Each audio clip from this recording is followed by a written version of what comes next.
Ito po mga kababayan, Luzon, Visayas, and Republic of Mindanao, Province of China. So ngayon po mga kababayan, ito po sa totoo lang, dito po nag-umpisa. Actually, ito aminin ko po sa inyo. Ako po talaga ay Duterte supporter po noon pa man.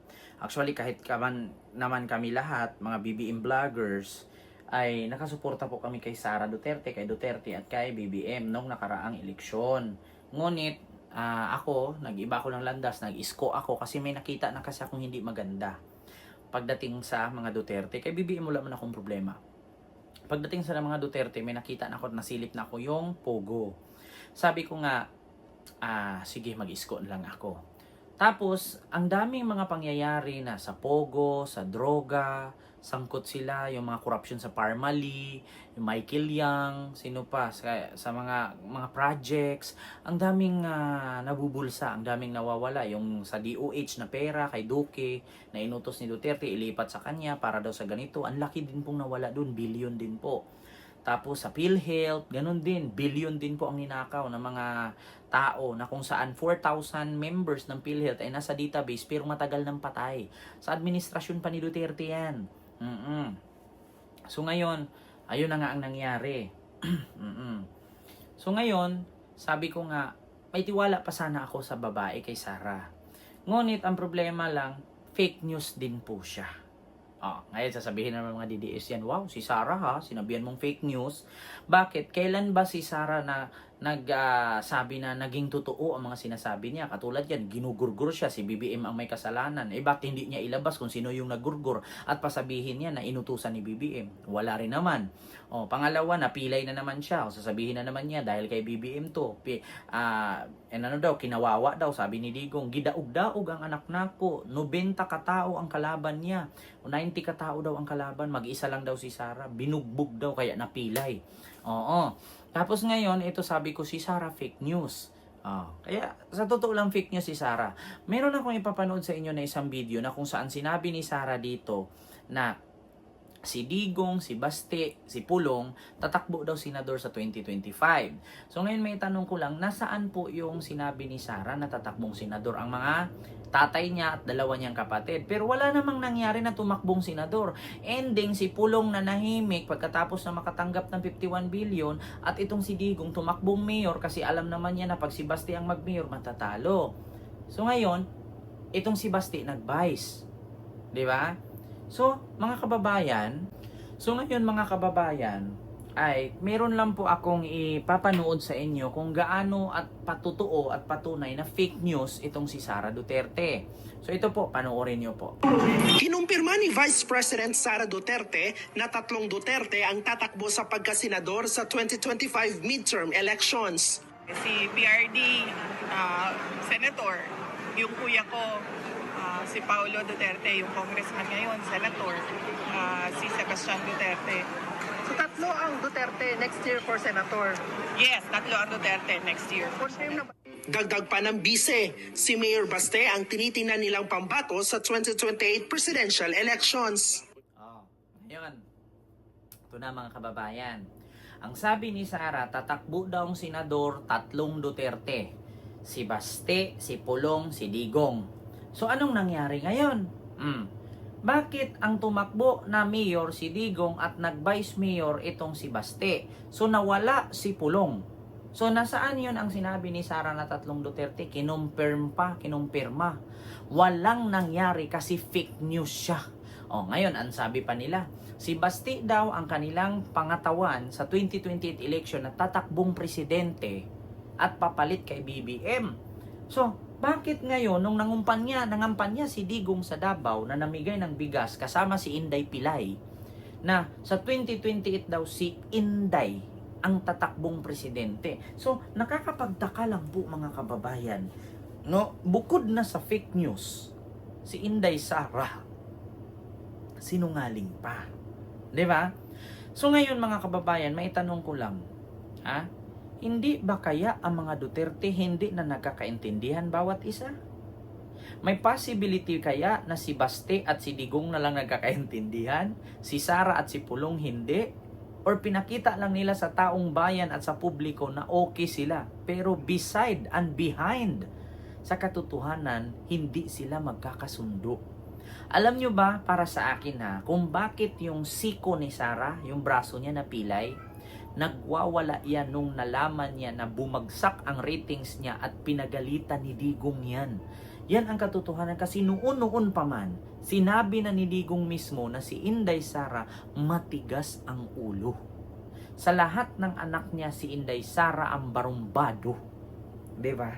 Oh, kaya sabi ko sa inyo mga kababayan, wag na po kayong tawag dito, wag na po kayong magtaka kung bakit hindi nag-match ang mga sinasabi ni Inday Sara kasi kahanggang ngayon sinungaling siya. Fake news po talaga siya. Ngayon na, DDS, sasabihin ninyo ngayon, hindi fake news si Sara. Ano yung pinakalat niya? 2025 election, 3 Duterte magsenador. Nasaan yung ni isang Duterte walang nagsenador, maskin anino, maskin bulbul ni Digong. Nag-file ng candidacy, wala. Walang Basti, walang Pulong, walang Digong. So, paano nyo nasabing hindi fake news si Inday? May pagpatuloy natin.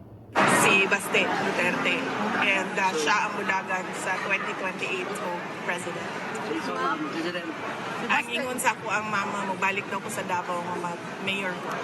Natanong naman Sabi niya, si Basti daw tatakbong presidente sa 2028, si Inday daw mag-mayor sa Davao, si Digong senador, si Pulong senador. So, nasaan doon? Isa nga sa kwento nila, walang nangyari, walang nagkatotoo. 'Di ba? So, ano yan? Change plan? Plan A, plan B? Ano yon? Kasi nabulilyaso, nadawit sa pogo, nadawit sa drug smuggling, nadawit sa korupsyon, nadawit sa confidential fund. So, ano na yan? Ano na nangyari mga DDS? Ano na nangyari mga Duterte? Bakit napakasinungaling at fake news ng Inday nyo? Tapos hanggang ngayon naniniwala pa rin kayo mga DD-shit? O sasabihin na naman mga DD-shit to. Siyempre, sinabi lang ni Inday yon para mawindang ang kalaban. Po, kinang-inang yan.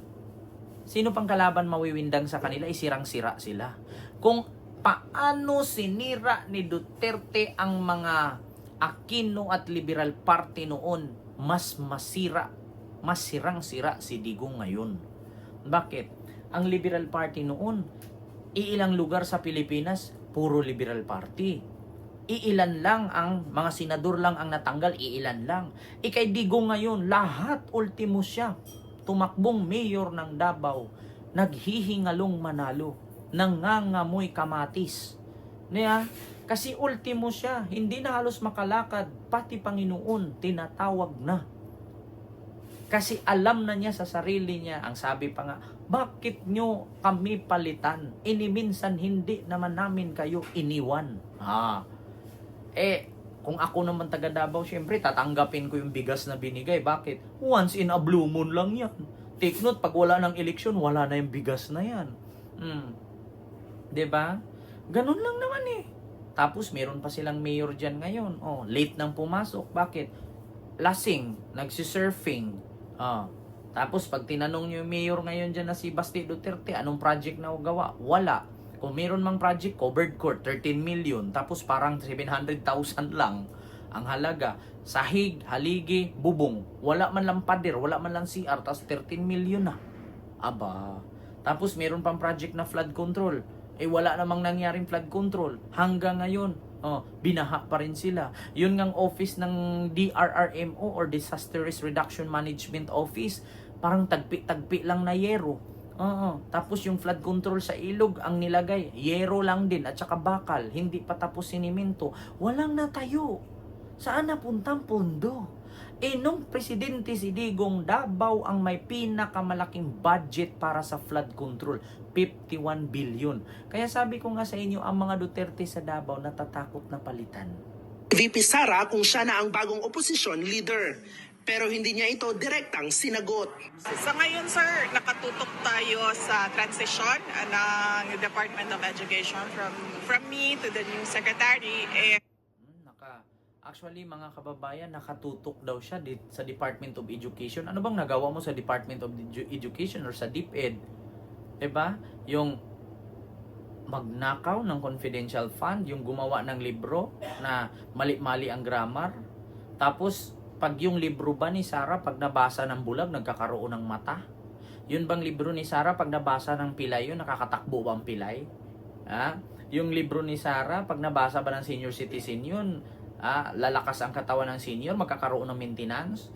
Yun bang libro ni Sarah, pag nabasa yun ng mga nakatira sa squatter, kumakain ng pagpag, nagkakaroon ba ng condominium? Diba? Hindi naman. Oh, so nakatutok-tutok ka pa? Shit. My God. What the heck? Yeah, you son of a bitch, sabi ni Digong. So yun lang yung aking reaksyon mga kababayan. Talagang fake news po talaga si Inday Sara. Yun po ang katotohanan. Mga DDS, wag na po kayo magpaloko. Niloko na kayo, nagsinungaling na sa inyo, fake news na. Naniwala pa rin kayo. So yun lang, maraming salamat and see you next vlog. God first. Thank you.